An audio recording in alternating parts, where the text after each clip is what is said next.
Hello everybody.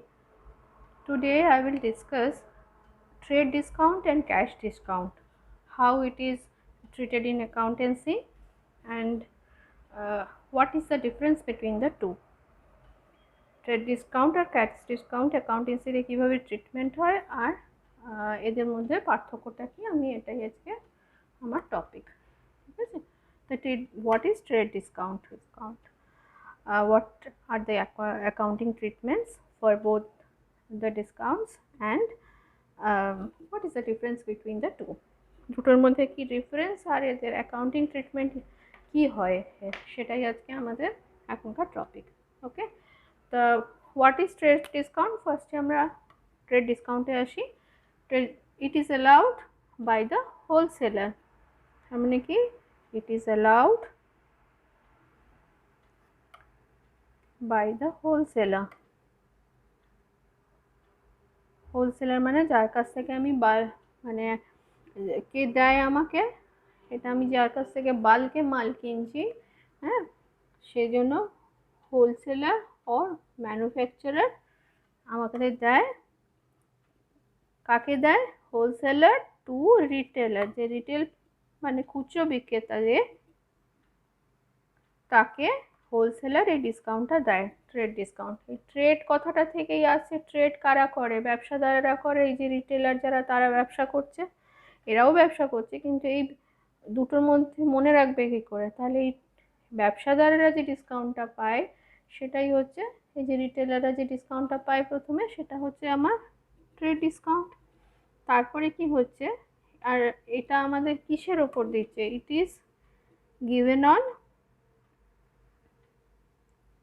Listed price of goods. যে price list থাকে সেই লিস্টেড প্রাইস অফ গুডস ওপর এটা আমরা পেয়ে থাকি। লিস্টেড প্রাইস অফ গুডস এর ওপর এই ডিসকাউন্টটা দেওয়া হয়।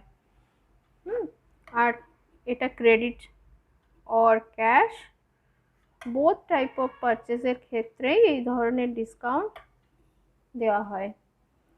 বোথ পারচেজ ট্রানজাকশন, যে কোনো মানে ক্রেডিটও হতে পারে, সেটা ক্যাশ ট্রানজাকশনও হতে পারে। তো এই ধরনের ডিসকাউন্ট অ্যালাউ করা হয় by the wholesaler. Wholesaler gives to retailer. কখন? হোলসেলার এর কাছে কারা মাল কিনতে যায়? যারা বাল্ক পারচেজ করে। বাল্ক পারচেজ যারা করে, it is given on bulk purchase. তাহলে ওকে, দ্যাট ইজ, এটার মানে কি? বাল্ক পারচেজ মানে কি? That is in a large quantity.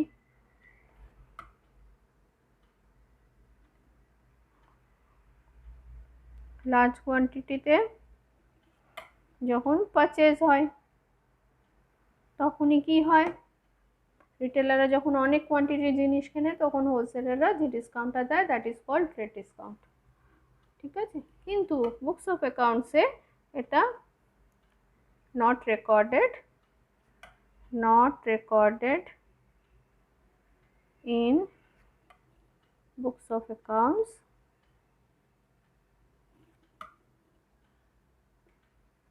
as journal. কি করা হয়? How it is recorded? It is only কি করা হয়? Deducted from the invoice price. তাহলে ইনভয়েস প্রাইস যেটা আছে, মানে ক্যাশ মেমো যেটাকে আমরা আরেকটা কি বলতে পারি, or invoice price or cash memo of the retailer.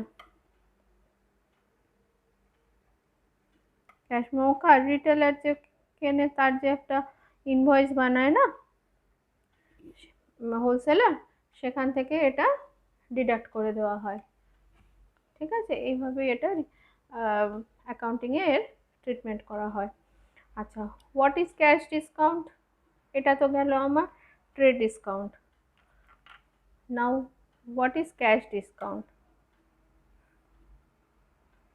Cash ডিসকাউন্টটা কি?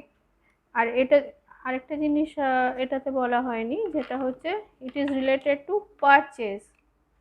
দেখো এখানে লেখা আছে cash or credit purchase of, এর সাথে আমার মানি রিয়ালাইজমেন্ট মানে আমি টাকা কত পাচ্ছি বা পেমেন্টের কোনো সম্পর্ক নেই। আমি যখন পারচেজ করছি তখন, মানে আমি তো নয়, যে রিটেলার যখন পারচেজ করছে তখন এই ডিসকাউন্টটা দেওয়া হচ্ছে।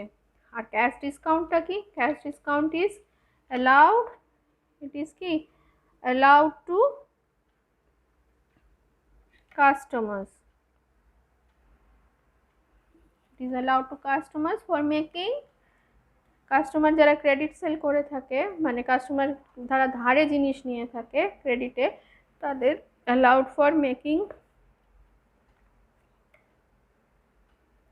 prompt payment, প্রম্পট পেমেন্ট মানে তাড়াতাড়ি যাতে ধারটা শোধ করে দেয় সেটাকে এন্টারটেন করার জন্য এই ধরনের ডিসকাউন্ট দেওয়া হয়ে থাকে কাস্টমারদের।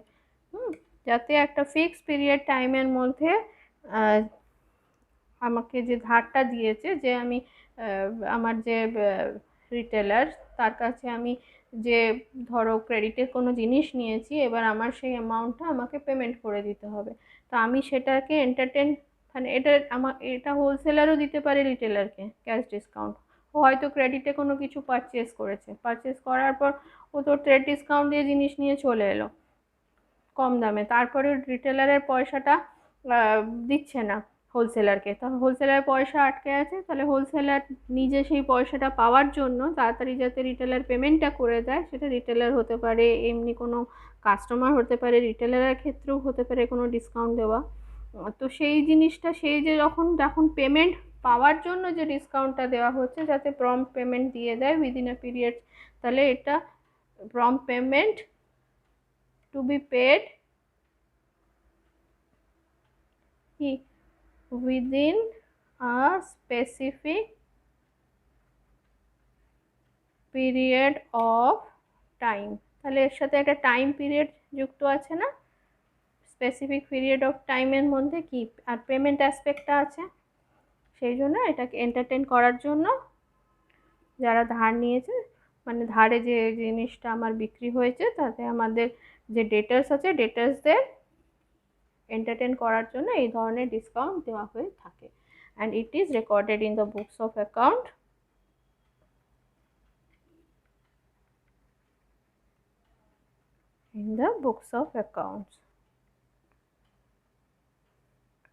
আর এটা first one is related to purchase, and the second one is, that is cash discount, is related to realization of the amount, আমি যাতে টাকাটা তাড়াতাড়ি পেয়ে যাই। নাও আমি এটা একটা তোমাদের এক্সাম্পলের সাহায্যে এক্সপ্লেন করি। Example is on the screen. দেখো দেওয়া আছে number 1 A purchase goods for ₹16,000 for cash and trade discount of 10% and cash discount of 2% received. দুটোই পেয়েছি আমি গুডস কেনার জন্য। তো এক্ষেত্রে আমার অ্যাকাউন্টিং ট্রিটমেন্টটা কী হবে সেটা আমি জার্নালের সাহায্যে দেখাচ্ছি। ফার্স্ট আমি কি লিখবো, আমার নাম্বার 1 এর এন্ট্রি কি হচ্ছে, purchase account debit to cash account, আর টু আর কি পেয়েছি, ডিসকাউন্ট পেয়েছি। আমি কি বলেছি, ক্যাশ ডিসকাউন্ট আমরা রেকর্ড করি কিন্তু ট্রেড ডিসকাউন্ট আমরা রেকর্ড করি না। সেটা আমরা কিভাবে করছি সেটা দেখো। পারচেজ আমি ডেবিট করলাম, তার কারণ কি, পারচেজ আমার এক ধরনের এক্সপেন্স হলো, এক্সপেন্স হওয়া মানে কি, এক্সপেন্স পারচেজ আমার ইটস ডেবিটেড, অ্যান্ড ক্যাশ হচ্ছে আমার কমে যাচ্ছে, অ্যাসেট কমছে, তাই it is credited. And discount আমি রিসিভ করেছি, তো দিস ইজ অ্যান গেন আমার। তাহলে ইনকাম গেন যা হয় সেটা আমার কি হয়ে যায়, সেটা আমার ক্রেডিট হয়ে যায়। আচ্ছা এবার অ্যামাউন্টগুলো আমার কি হবে, আমি কত টাকার পারচেস করেছি দেখা যাক আমার কি হয়েছে। আমি ওয়ার্কিংসটা করে নিই, তারপরে আমি ওয়ার্কিংসটা একটু নিচ থেকে করি কারণ ন্যারেশনটা লিখতে জায়গা লাগবে। ওয়ার্কিংস ওয়ান নোটস হিসেবে এগুলো লিখতে পারো। কি হচ্ছে আমার কত বলেছে, পারচেস করেছে অ্যামাউন্ট কত কত বলেছে 16,000 ক্যাশে ফর ক্যাশ, ও ক্যাশে পারচেস করেছে 16,000।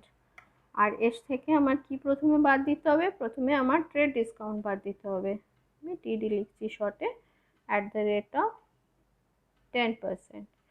তাহলে কার ওপর 10%, 16,000 ইন্টু 10% হলে আমার কত দাঁড়াচ্ছে 1600, তাই তো? এটা মাইনাস করে আমার কত আসছে 14,400। তাহলে আমি নেট পারচেস কত করলাম, ট্রেড ডিসকাউন্ট যেহেতু আমার বুকস অফ অ্যাকাউন্টসে রেকর্ডেড হয় না, কি বলেছিলাম ট্রেড ডিসকাউন্ট আমার ইনভয়েস, এটা যে আমার ইনভয়েস থেকে আমার বাদ চলে গেল, বাদ দেওয়ার পর আমার কত পারচেসের অ্যামাউন্ট দাঁড়ালো 14,400, সেটা আমরা রেকর্ড করলাম। এরপরে কি বলেছে, এরপরে আবার একটা ডিসকাউন্ট পেয়েছে, সেটা হচ্ছে ও তো টাকা দিয়ে কিনে নিয়েছে, যাতে ও প্রম্পট পেমেন্ট করে, সেই জন্য ও কি পেয়েছে, ওর হোলসেলারের কাছ থেকে ও একটা ক্যাশ ডিসকাউন্ট পেয়েছে। রিটেলার কত পার্সেন্টের, এটা ক্যাশ ডিসকাউন্ট, আমি কি লিখছি সিডি লিখছি শর্টে what's the rate 2%। কার ওপর 2%, অবভিয়াসলি দিস অ্যামাউন্টের ওপর হবে 14,400 into 2%, 14,400 into 2% হচ্ছে, তার মানে কত হচ্ছে 288 বাদ যাচ্ছে, আমার বাদ গিয়ে আমার কত হচ্ছে 14,112। তাহলে আমার কত ক্যাশ, আমি কত টাকা আমাকে ক্যাশে পেমেন্ট করতে কত হলো, 14,400 টাকার জিনিস কিনে 14,112, আর বাকি যেটা পড়ে রইলো সেটা আমি ডিসকাউন্ট রিসিভ করলাম কত টাকা 288 রুপিস। ঠিক আছে, আমি ন্যারেশন কি লিখবো, ন্যারেশন লিখবো purchased goods worth rupees 16,000 for cash with 10% TD trade discount and 2% cash discount. Okay, this is my narration, তাহলে and this is the workings, বুঝতে পারলে? এবার আমরা নেক্সট এন্ট্রিতে আসছি, এটা আমি মুছে দিই আমি আবার নেক্সট এন্ট্রিতে আসছি। নাও নাম্বার 2, নাম্বার 2তে কি বলেছে, নাম্বার 2তে বলেছে purchase goods from Samir of the list price of 50,000 at 12% discount, trade discount and return, আর নাম্বার 3 হচ্ছে return goods to Samir at the list price of 4,000। আমরা যখন ট্রেড ডিসকাউন্ট নিয়ে জিনিস কিনছি, তার মানে আমার কি হচ্ছে, আমার তো সেটা অ্যাকাউন্টিং ট্রিটমেন্টে সেভাবে আসছে না, আমার ইনভয়েস থেকে খালি প্রাইসটা কমিয়ে দেওয়া হচ্ছে, তারপরে সেই জিনিসটা যখন আবার হোলসেলারের ঘরে ফেরত চলে যাচ্ছে, তাহলে হোলসেলার আমাকে যে ডিসকাউন্টের অ্যামাউন্টটা দিয়েছিল, অবভিয়াসলি সেই অ্যামাউন্টটা আবার বাদ দিয়ে নেবে, তাহলে সেইটা আমি বুকস অফ অ্যাকাউন্টসে কীভাবে দেখাবো, যখন আমি রিটার্ন আউটওয়ার্ড হচ্ছে তখন আমার বুকস অফ অ্যাকাউন্টসে তার কী এফেক্ট পড়বে, বুঝতে পারলে? মানে আমি যখন জিনিস কিনছি তখন তো আমি ডিসকাউন্ট দিয়ে কিনছি, যেটা আমার বইয়ে দেখাচ্ছে না ট্রেড ডিসকাউন্ট দিয়ে, কিন্তু আমি ধরো আমার জিনিসটা পছন্দ হলো না, এর থেকে কিছু মাল আমি আবার ফেরত দিয়ে দিলাম আমার হোলসেলারকে, হোলসেলারের ঘরে আমার আবার কিছু মাল ফেরত চলে গেল, যে এটা ফেরত গেল তখন আমি যে দামটা দিয়ে জিনিসটা কিনেছিলাম সেটা তো আমি একটা ট্রেড ডিসকাউন্ট দিয়ে কিনেছিলাম, প্লাস ট্রেড ডিসকাউন্ট পেয়েছিলাম, তাহলে আমি যে জিনিসটা ফেরত দেবো সেটার মধ্যে অলরেডি সেটা তো আমার কি, সেটা আমার কমা প্রাইস আছে, তাই না? সেই কমা প্রাইসটাই আমাকে হোলসেলার তাহলে আমার কি করবে, তার ডিসকাউন্ট যে আমাকে যে পোর্শনটা ডিসকাউন্ট দিয়েছিল সেটা নিশ্চয়ই ও বাদ দিয়ে নেবে, তাই না? কারণ আমি ওই জিনিসটা তো ওকে ফেরত দিয়ে দিয়েছি, তাহলে এটা আমার অ্যাকাউন্টিং ট্রিটমেন্টে কীভাবে হবে? আচ্ছা, ফার্স্টে কি বলেছি, আমি পারচেজ গুডস করছি সমীরের কাছ থেকে, লিস্ট প্রাইস 50,000 একটা ট্রেড ডিসকাউন্ট 12%। তাহলে আমার নেক্সট এন্ট্রিটা হচ্ছে কি, পারচেজ অ্যাকাউন্ট ডেবিট। কত, 50,000 জিনিস কিনেছি, 2। এখানে ক্যাশ না ক্রেডিট কিছু বলেনি, তার মানে ধরে নিচ্ছি আমি ক্রেডিটেই কিনেছি জিনিসটা। তাই সমীর অ্যাকাউন্ট, সমীর আমার কি হলো, ক্রেডিটার তৈরি হলো, একটা ক্রেডিটার লায়াবিলিটি, তাই আমার ক্রেডিট হলো। অ্যামাউন্টটা কত হবে, 50,000 গুডসও কিনেছে, ₹50,000 ইন্টু কত পার্সেন্ট ডিসকাউন্ট দিচ্ছে, ডিসকাউন্ট দিচ্ছে কত, 12%। তাহলে 12% দিলে আমার কত হচ্ছে, আমরা এভাবে করি তাতে সুবিধে হবে তোমাদের। Workings, list price of purchase ₹50,000 less 12% TD, সেটা কার ওপর হবে, 50,000 ইন্টু 12%। তাহলে আমার কত হচ্ছে, 50,000 ইন্টু 12% ইন্টু 12%, 6,000। তাহলে টিডি আমার 6,000। তাহলে আমি কত টাকা দিয়ে জিনিসটা কিনেছি,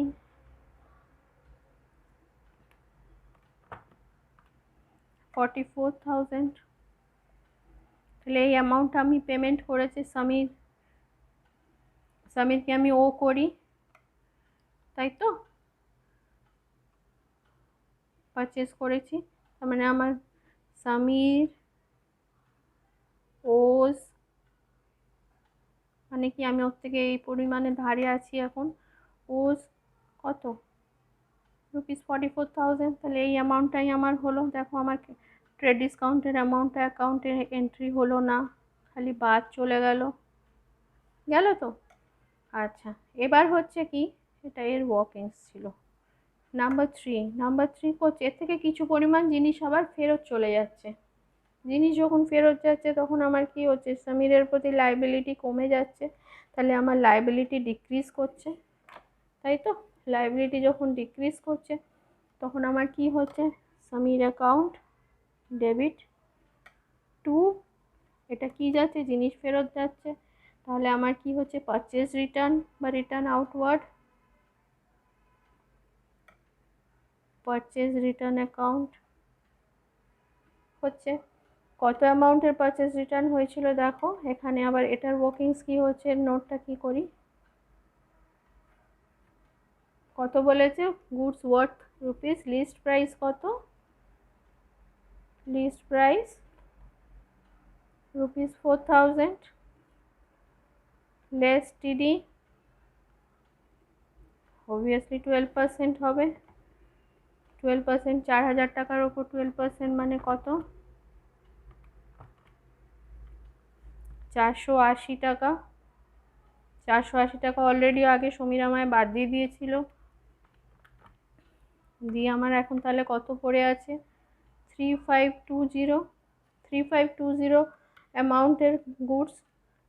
তাহলে গুডস রিটার্নড, এই ভ্যালুটা আফটার গিভিং টিডি, আফটার টিডি, আমার আফটার টিডির অ্যামাউন্টটাই এখানে বসবে, কারণ অলরেডি ও 480 টাকা আমাকে এই জিনিসটার জন্য আগে বাদ দিয়ে দিয়েছিল। তাহলে যেটা বাদ দিয়ে দিয়েছিল সেটা নিশ্চয়ই আবার নতুন করে বাদ দেবে না। তাহলে এখানে আমার কত হচ্ছে, 3520। তাহলে কি, দিস ওয়ান ইজ কি, গুডস রিটার্ন ফর, এটা তো তোমরা লিখতে পারবে, এটা ট্রেড ডিসকাউন্ট আগেরটার মতোই হবে। আর এটারটা ইয়েটা কি হবে, যা তোমার ন্যারেশনটা কি হবে, goods return for 4,000 less 12% TD। Okay, this one is the note or workings. Okay, এই ভিডিওটা তোমরা যদি একবারে বুঝতে না পারো, আমার মনে হয় রিমাইন্ড করে 2-3 বার দেখলে পুরো ক্যালকুলেশন পার্টটা পুরো বুঝতে পারবে। আর কোথাও যদি প্রবলেম থাকে দেন please write me in the comment box. I will answer it or explain it. Okay, thank you, keep watching.